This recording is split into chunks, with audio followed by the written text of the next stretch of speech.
Welcome to the Fifth Chapter, talking about Detroit sports. Now, here. Yeah, hey, welcome in. Get our first show in 2022. There he is, Antonio Brown, somewhere running around without his shirt off. Welcome to Detroit Sports Talk here on the Fifth Chapter, presented by CashToBitcoin.com. You see the cast here as we're ready to get things underway. All of their names there. If you're listening on the pod, it's the familiar names, but a little bit different twist here as we get into 2022. There's Brian Jelinek. There's Adrian Myers. And there's Pete Finelli. Here's my Apple Watch talking to me. And Pete no longer has the interim tag anymore. So we're excited about that as we move into 2022. Congratulations, Pete. Thank you. You're moving up in the world. And, you know, Adrian, I know is all excited. For those of you that, know Adrian, he loves the Steelers. And, last night was his night. For some reason, I thought I would bet the Browns. That wasn't a real smart move. No, Baker threw 10 straight incompletions with that shoulder. I don't see him doing anything. So, that was the worst. They say, imagine betting the Browns in that game. Imagine that was me, man. I bet him. It was a horrible experience all the way through. But we've got lots to talk about, guys. And to do that, we're going to show you our book that we have here, and that is presented by CashToBitcoin.com. Hey, you're thinking about it just like the whole gang here in 2022. That's cryptocurrency and what it's all about. I'm here to tell you what it's all about. It's CashToBitcoin.com. That's cash, the number 2, Bitcoin.com. As you see it right there on the screen. As you get in here to 2022, you go to Twitter and you see, like I did today, you go and see and you put your address in. Where's the closest ATM? It's at CashToBitcoin.com. You go there on Twitter and check it out. Safe, reliable terminals, all right there across Metro Detroit here in Southeast Michigan. So check it out. We love them here in 2022. That's CashToBitcoin.com. Woo! Absolutely, with CashToBitcoin.com. And guys, I think we have a pretty good show going into 2022. I mean, we're talking about the Peach Bowl. We're talking about the Orange Bowl, what happened there, what's next for Michigan State. Coming up in the 4th chapter, we're talking some Big Ten hoops. And finally, our 3 biggest stars. But I think overall, a good place to start is Chapter 1. So I think we should just dive right in there. What do you think, Dennis? Well, it makes sense to start at Chapter 1, and let's do it. And, ordering them up, we go to what might not be, the best game, but it was played out on Sunday, and that was the Lions heading up to the Great Northwest to take on the Seattle Seahawks. And, Adrian, this was a game that the Seahawks did not score in their first possession, but their next 9, they did, and then they kneeled it down at the 1 at the end. So the Lions defense, which has been kind of handy, for the last couple weeks or whatever else, they couldn't stop the run. They couldn't stop Russel Wilson. They couldn't stop DK Metcalf. What'd you take out of the Lions' second to last game? They're just ready for the season to be over at this point. As we all know, the Seahawks improved to 5-0 against the Lions in their stadium, whatever the name of their stadium is. It changes so much, but you can just see they fought a little bit. They scored, but they're just not good. So like we're all ready for the season to be over with. And right now, it's looking like they'll have the 2nd overall pick because Jacksonville is just as bad as not as worse. So it's nothing I didn't expect to see, but that's the Seattle Seahawks team we expected to see coming into the season with DK Metcalf actually catching the ball. But he's catching it over Melifanu and the dead soul of Will Harris, who never should be starting that corner. But they just took care of business, did what they needed to do. That's a tough place to play and with the 12th man. So I'm ready for talk draft with the Lions and just move on to the next season and see what Dan Campbell does with his offensive coordinator position and all this stuff. So I'm interested, but I expected nothing but them to get blown out, and they did. So yeah, it's just that simple. I'm ready for the season to be over. I think the whole city of Detroit's ready for the season to be over. If you have Tim Boyle starting for a game, I don't care if Goff's hurt or not. You're not in a good position if you have Tim Boyle and what's his face, David Blau on the bench. There's nothing good that's going to come out of that. So I'm ready for the season to be over. Everybody else is just, I don't want to watch the Lions play anymore this year. Well, the good news is you only got one more game. First off, Brian, good to see you. Haven't done a show with you in over a month, I got to say. It's good to be back. If I remember correctly, that Lions didn't get over, what was it, 6 wins? So you have to shave your head. Wasn't that the deal that you made? Yeah, that's just not going to happen. I'm not going to actually shave my head. If you guys thought I would actually do that, that's absolutely absurd. No, I'm not losing my hair. That you thought they would win that many games with this. I thought they'd be a little bit better. I really didn't think they were going to be a 2-win team. I can say that I thought they'd be a little bit better. You got to try for 2 wins. Yeah, I mean, we got up on the screen there. We got St. Brown, who last few weeks has really come to, which is, the one kind of bright spot on this team right now. So they got that going for them. But besides that, there's really nothing going this team. So it's going to be a lot of work on the offseason. We'll see. Mm-hmm. We'll see who they bring in. We'll see who they draft. But, next year's still going to be rough. And maybe they can get over that 6-win threshold. Well, let's be honest. When you're heading into this year, you knew that this was going to be bad. So it was kind of like you wanted it over even before it started. But you're hoping that, Dan Campbell and company, you weren't going to be a complete clown show out there. And they were going to find and develop some young players. And, it's not been a complete clown show. I mean, there's been some times with some play calling and stuff. But, late in the year, they got that win against the Cards a couple of weeks ago that showed that, they're still fighting for their coach. And, for whatever that's worth, they go into the offseason. It wasn't like Joe Judge says, a complete clown show, So, they got that. And, they did develop some young guys. So, 2-13-1, not a huge surprise as I sit here. And now we do head into draft season, which I don't need to remind everyone, but I do need to remind you, Pete, around here, once the final gun goes next week, now it's Lions season. Mm-hmm. I mean, it's not the regular season. It's the off season. So it's Lions season. We're closing in on it. It's only next week. The only question, and we'll talk a lot about it on Thursday, is if the Lions will beat the Packers. That would be a very similar theme to what the Lions have done in the past. Their fans fighting it out. They should lose. They should win. They should. Okay, that's. We'll get into that on Thursday. What about Sideshow? He's got a point here. Says Lions need to give up one of those Rams first rounders, and Goff for Deshaun Watson's Texans won't get 3 first rounders. He hasn't played in a year. Jelinek, you got your hands up there. What do you think? You don't want to do that? You don't think there's any way that's happening? What do you think? I mean, I would love Deshaun Watson to be on my football team. But the only problem is he might go to jail. Like, we don't really know what's going to happen with Deshaun Watson. So I'm not looking – first of all, Deshaun Watson would never come to Detroit. Let's just put that out there. But homie might be in jail next year or the year after that. I'm not dishing out 3 first-round picks, 2 first-round picks, whatever, for a dude who's not going to play. So as much as I would love Deshaun – if this was 3 years ago, I would give every draft pick away for Deshaun Watson. But now I'm not doing that. I think you're right on. There's a shout out to Amon-Ra St. Brown, a guy who told us that, he was the man. It's Russell who's there, who's wishing everybody a happy new year. You were right. Russell. You were on Amon-Ra St. Brown. You were talking about how good he was. And, I'll give you props for that. Guys in the NFL, the other things that happened, I know I bet the Chiefs, and I thought the pass rush would get to Joe Burrow, and the pass rush actually did get to Joe Burrow, pulverizing him in.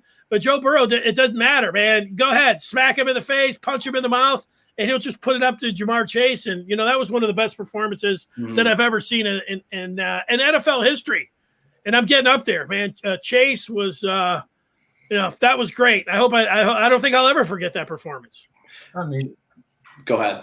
I say he had more receiving yards than Mahomes had throwing yards. I don't know if you saw his reaction to someone telling him that. Like, he was totally shocked. I mean, that's ridiculous to go up against, one of the best quarterbacks in the league right now, and you outdo him in yards as a receiver.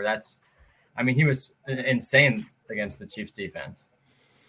I gotta say, shout out to the Arizona Cardinals for going into Dallas and destroying the Dallas Cowboys. Sweet, love it, because we see how mediocre Dallas is. They're 6-0 against. There's 5-0, I believe, against the NFC East, 6-5 against everybody else. So what does that tell you? At this point, Dak might be who is going to be. The defense only strives off of 2nd and 3rd string quarterbacks, so they're in trouble, I believe. So I was happy for Arizona. They got off the snide and they got a win in Dallas. That sounds vaguely familiar about not being or being good against bad teams and being bad against good teams. I think we dealt with that for a long time here with our guy, but that's the Dallas Cowboys. You can put the Arizona Cardinals in that sense too, just for the fact that I feel like they never win when they need to actually clinch a playoff spot and all that. But yeah, good for Arizona. F Dallas. It's just that simple.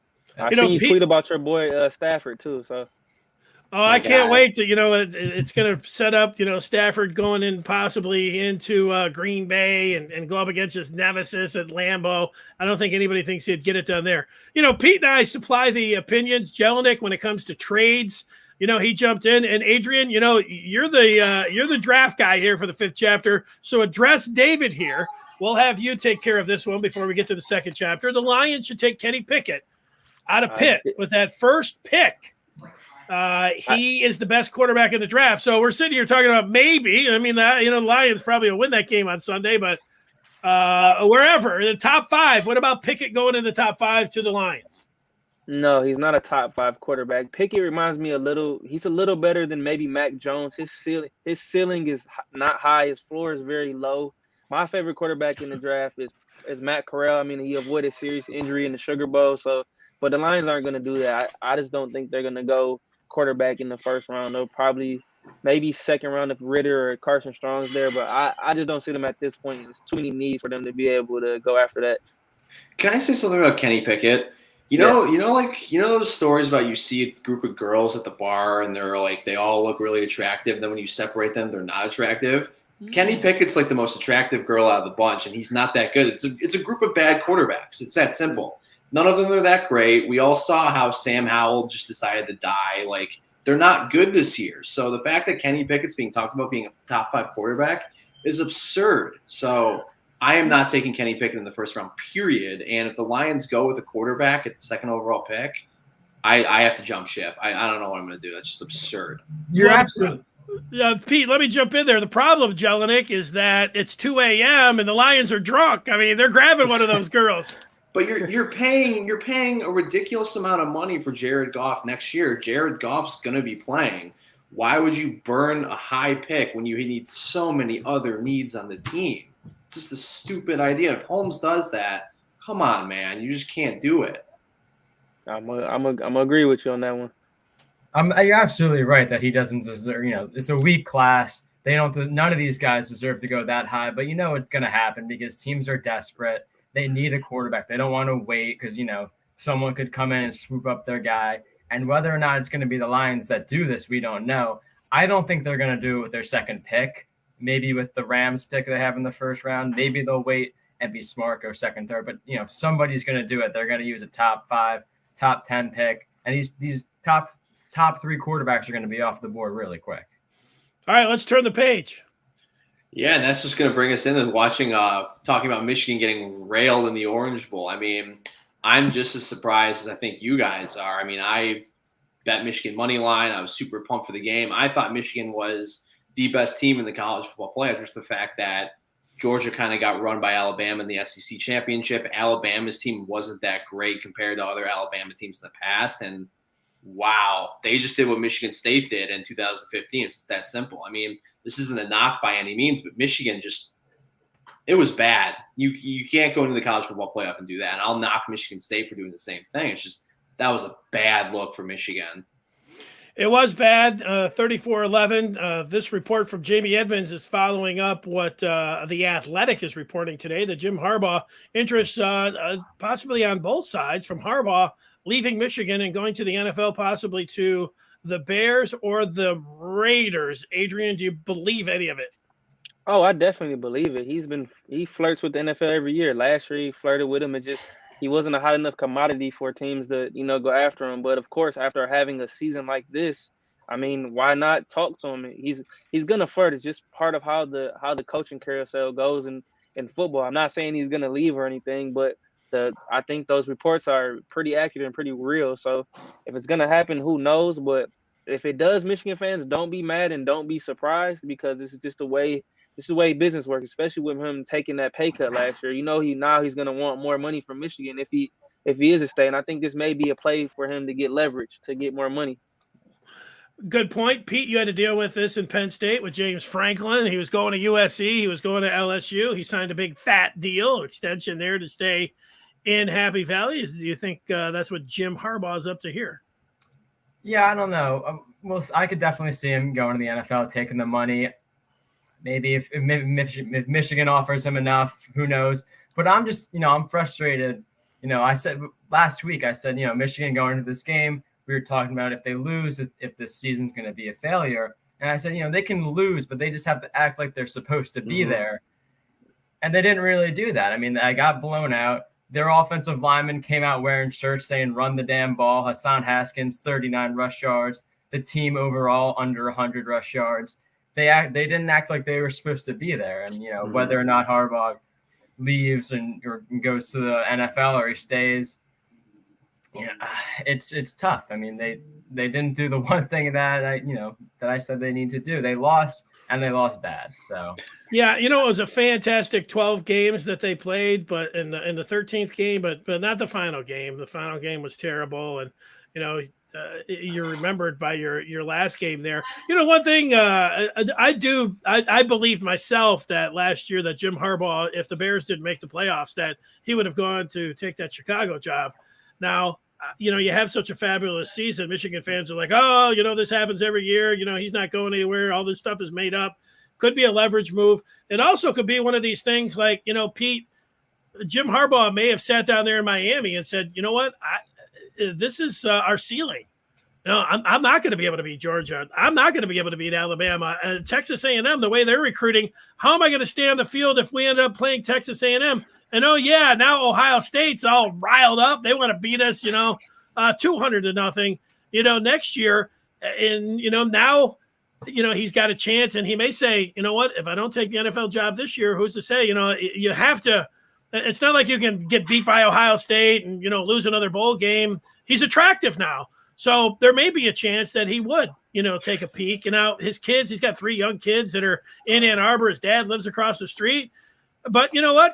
Big-time coaches, they do move around. It happens. It would really hurt. I know a lot of Michigan fans, considering what Michigan has going and their prospects for next year and how well they're doing on the recruiting trail. But, there is a chance that, he could, take one of either the Raiders and, heck, the Raiders might make the playoffs, but, that Bears job could happen. See, that's exactly why I think Harbaugh would stay, just for the fact that if you look around college football and specifically in the Big Ten, this is Big Ten country up here. We hype up the Big Ten every single year to think like, damn, this is the year where the Big Ten is going to make a huge impact in bowl games and go to the college football playoff, and it never really happens. And I think, why would you leave this job? Michigan's a name brand. You're always going to be able to attract big-time players. And who cares if you lose to Ohio State 2 out of 3 years every year? As long as you beat them 1 year, it's fine. If you do what Bo Schembechler did, just go to the Rose Bowl. I think it's a win-win if Harbaugh stays here, just for the fact yeah, but it took him 7. But the flip side of that is it took him 7 years to beat Ohio State, Totally and then he played with the big. And he might look at, the big dogs there and realize, I'm never beating any of these guys. This is the ceiling here. Where you go to the NFL, you don't have to recruit. You had in the, college, Jim Harbaugh, all day, every day, that's all he's doing is texting recruits, talking to recruits, talking to parents. I mean, it's a 24/7. It is a grind. College football, NFL, man, you just get in there. It's a grind in the office and everything, but it's the pros, man. You don't have to worry about putting your arm around, every kid and talking to the parents. So it's a different story. But I don't know, there's a chance. I'm not putting it at 50-50 or anything like this. It could be a leverage move. Could be saying, look, let's go. Mel Tucker just got $95 million. James Franklin just got a big fat extension. You guys slashed my salary in half. I told you I would do this for free. Guess what? I was kidding. Where's my $100 million? I want it now. That's why I think he'll stay, just for that reason. He's going to get paid really well, and there's not going to be a huge expectation. I mean, look, the SEC rules the college football playoff besides Ohio State for a fluke year and Clemson. At the end of the day, as long as he wins an occasional Big Ten championship, it goes to the Rose Bowl. I think that's just fine. I think at the end of the day, that is the Michigan way. Here's my quick take on it. I don't think that it's an impossible feat for Michigan or any other school besides the Clemson to be able to beat the SEC team. I'm not saying every time they would get to the playoff they would win, but the biggest factor in the ability for the SEC schools to be able to beat everybody else is the fact it's not more the talent. Michigan gets 5 stars, they get 4 stars, high level recruit. It's about the depth. These kids they'll go to the schools and they sit behind. You have Alabama will lose 2 corners and have 2 more 5 stars step right in. So if Michigan can continue, which I think this is probably one of Jim Harbaugh, maybe his first or second best recruiting class, if he continue to stockpile like an Ohio State does, as we've seen with a Jackson Smith and Jigba, and then they just throw Marvin Harrison and other guys too, you can stack that. It may take a little bit of time, but if you have the right philosophy, it's a possible feat to be able to be done. So take this year and then try to add to the year after and year after, and it'll only continue to get better. And like I said, now the biggest question is, I think their biggest question going into next season, if Harbaugh does stay, it's who's going to be the quarterback? Is it going to be Cade or is it going to be JJ? And see, they did Cade McNamara so wrong. I think Michigan fans, the program, everybody has done that kid so wrong. I mean, I don't blame anybody. Cade McNamara, is not the best quarterback on the planet. However, he got the job done. Like, Cade McNamara looked really good at some times. He got them to where they were. Yeah, exactly. Yeah. I just think that, like, what's your problem? I don't have a problem. I think they've done that kid wrong. How? I just think at the end of the day, I think he's a better quarterback than JJ McCarthy. JJ McCarthy can barely throw the ball. I feel like he started the ball. He started every game and played 95% of the snaps. I mean, what's your problem? Just why are they taking him out? I don't get that. Because he got beat up and fumbled and threw a couple picks and the game was over. JJ McCarthy does that when he's in the game too. Look at the Michigan State game. Look at stuff like that. JJ McCarthy at the end of the day did not have it in a clutch moment where Cade did in specific instances.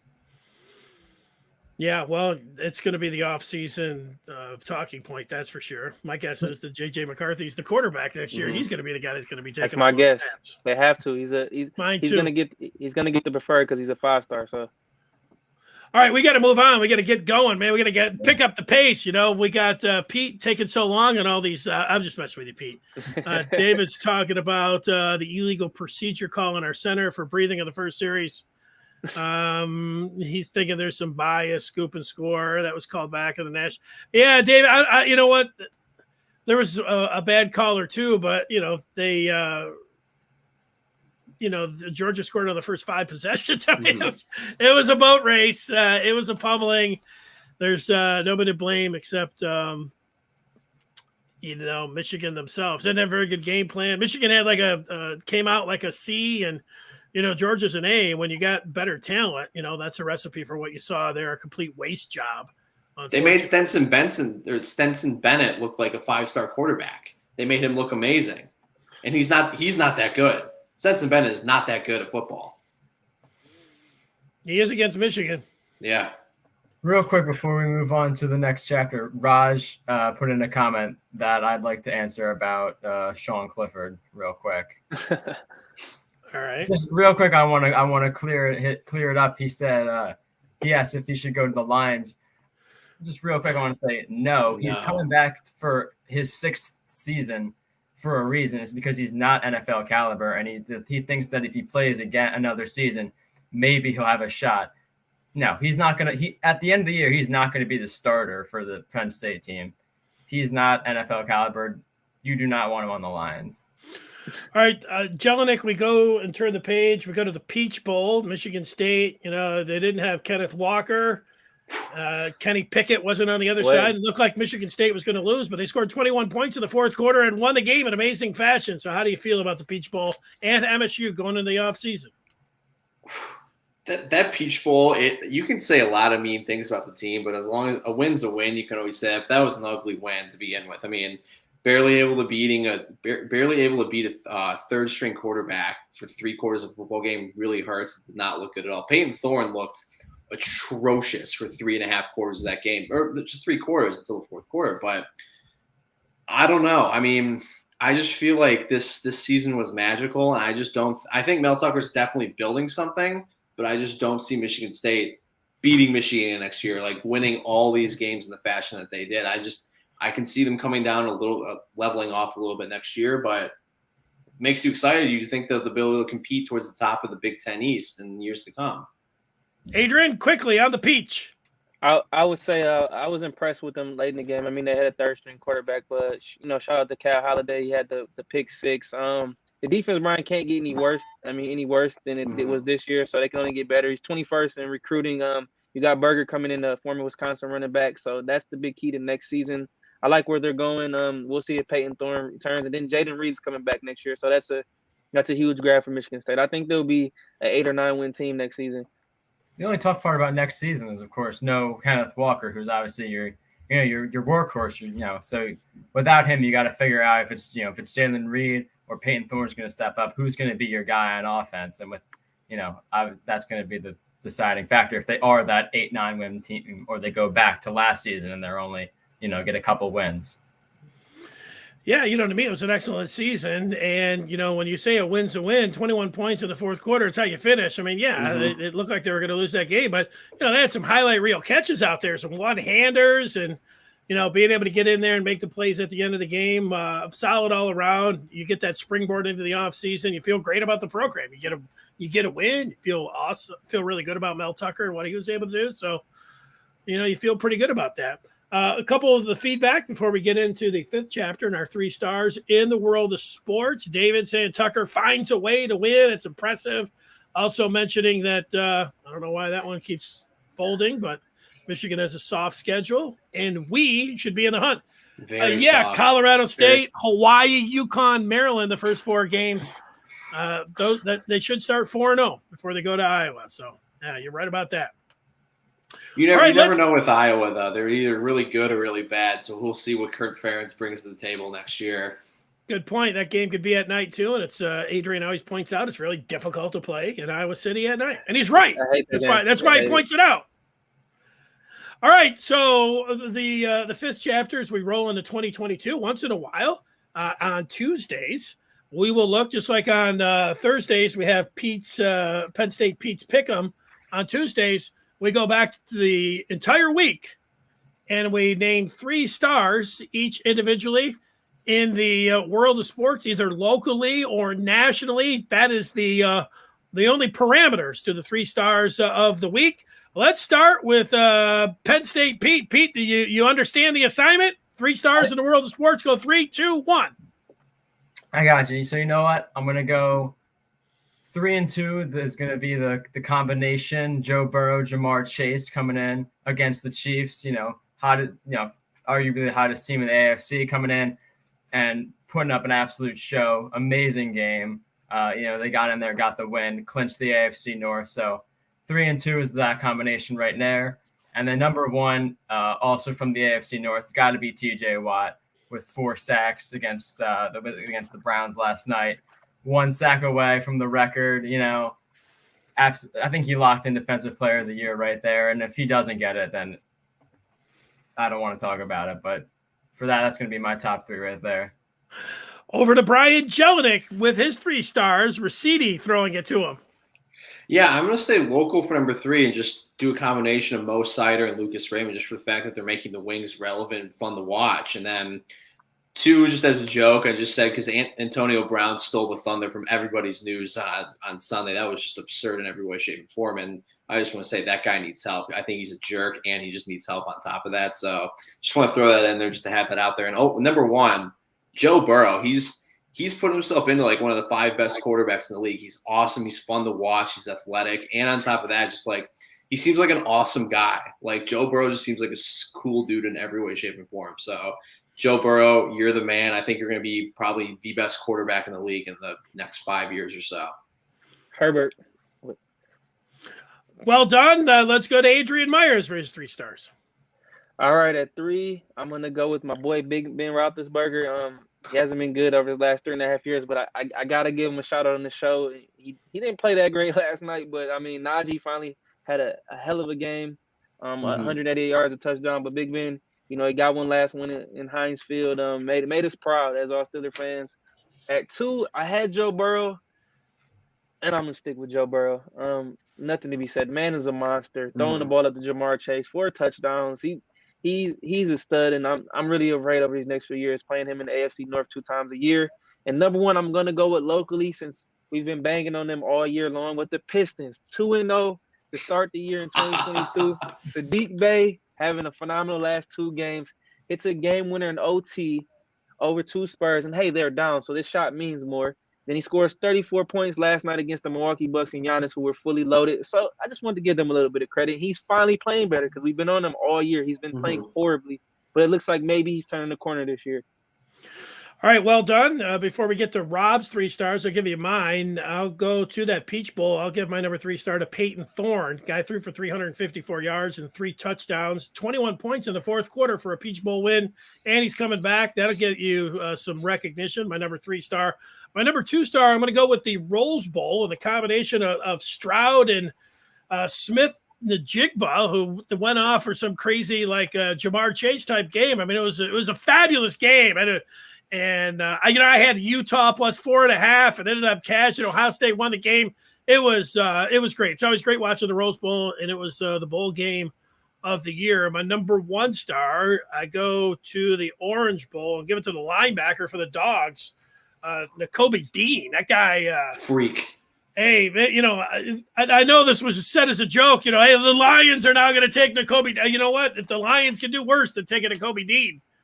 If they win this game and fall to 5, I don't think they would take him at 2. But he looks like a top 5 player to me, certainly top 10 player. So Nakobe Dean, my number 1 star. Rob, should we just say Alex Anzalone, Dan Will Campbell? Levis? No. Will Levis, baby. Will Levis, quarterback of Kentucky, the white Mike Vick, stunning on the. That was a good game. That was a great game. He's having a phenomenal year with 24 TDs and 9 rushing TDs. Him and RIP Alex Anzalone's career, but that's all I got. The Penn State transfer, they keep it around here for. All right, who's number 2? Let's see. Considering I was producing and working and not paying attention, I would have to go with. I'm at a loss. Alex Anzalone. I was gonna say Brian. You pick. Oh yeah, AJ Hinch, just for the fact that he's making the Tigers relevant. I think they're going to compete for a wild card this year and compete for the AL Central in the next couple of years too. So give that to AJ Hinch. And Harbaugh, the whole thing, it's just for a contract. Don't worry, he'll be back. Okay, he needs to be better paid. That's my 3rd star. Harbaugh coached his ass off against overwhelming talent and coaching. David shouting out Central Michigan, who was a replacement down there in the Sun Bowl in the rain. Go Mac. There you go. Great job, everybody. Nice format. Nice video. Go ahead, Pete. I would say real quick before I got something to show you guys before we end the show. Just a T-shirt that I got for Christmas. I don't know if it's going to be backwards or not. No, it's not. Death, taxes, and bad calls. Is that for Penn State or Detroit Lions? Just in general. Just in general. Well, it is in the Penn State colors there, so we get it. All right. Black. Oh, is it black? All right. It's black. It works for everybody. Exactly. All right, gentlemen, you tell everybody goodbye. Yeah, good night, everybody. See you guys on Tuesday. They'll see you on Thursday.